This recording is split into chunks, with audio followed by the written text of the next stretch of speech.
Of all the 10 plagues, the one that seems like the odd one out is the frogs. Come on. How would you feel if your favorite sports team was called the Frogs? Just doesn't sound right. It doesn't sound so menacing. Water turned to blood, lice everywhere, wild beasts. That's a plague. But frogs? Hi, I'm Rabbi Yisrael Bernath, and welcome to a pre-Passover Daily Torah Thought. As we get closer to Passover, I'd like to give you some thoughts that you can share at the Seder table, and also some thoughts that could make us think about life and what Passover is really about. You see, you can only understand the plagues if you listen to how God himself describes them. He told Moses, "I will smite the Egyptians and bring justice to their gods."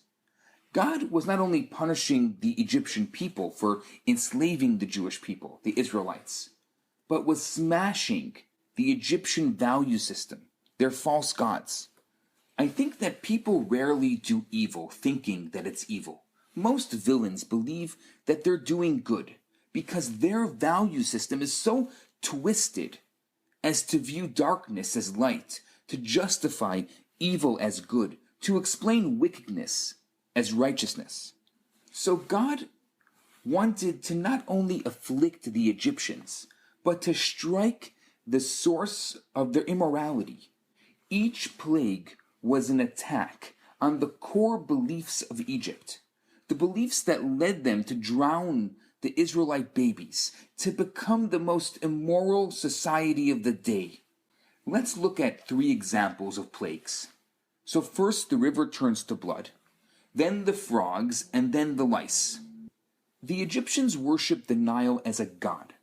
For the Nile, that was their source of irrigation. It was their source of livelihood. It was their source of wealth. So the Nile represented to them materialism, to the extreme, making a god out of money. And that's why it was afflicted first. Where money is God, blood will flow. I'll let that set in a bit so you can see the correlation with our society today. Now, frogs. That was another Egyptian deity. It was the god of fertility. Having children is a noble goal, but for the Egyptians, children were no more than a power base. And being fruitful like a frog meant expanding your clan and extending your influence. When children are seen as frogs, then humans have lost their innate value. But it was actually the 3rd plague, the plague of lice, that forced the Egyptians to recognize that the finger of God was at play. The Egyptian sorcerers were able to replicate the first 2 plagues through black magic, and so they weren't convinced that they were being divinely punished. But when lice swarmed over every Egyptian, they lifted their hands up in defeat.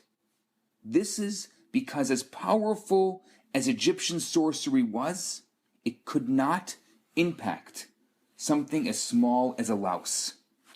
Egyptian spirituality dealt with big things, major issues, not minute details. They didn't give importance to the small things. They couldn't affect a louse. We left Egypt and its ugly beliefs behind to embrace a value system that was its polar opposite.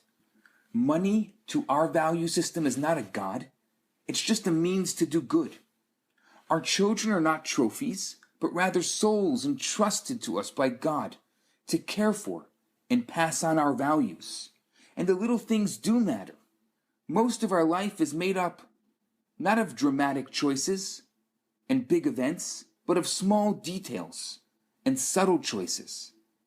And they all make a difference. So on Passover, we go through the 10 plagues and we reflect on the twisted value system that made Egyptians into oppressors.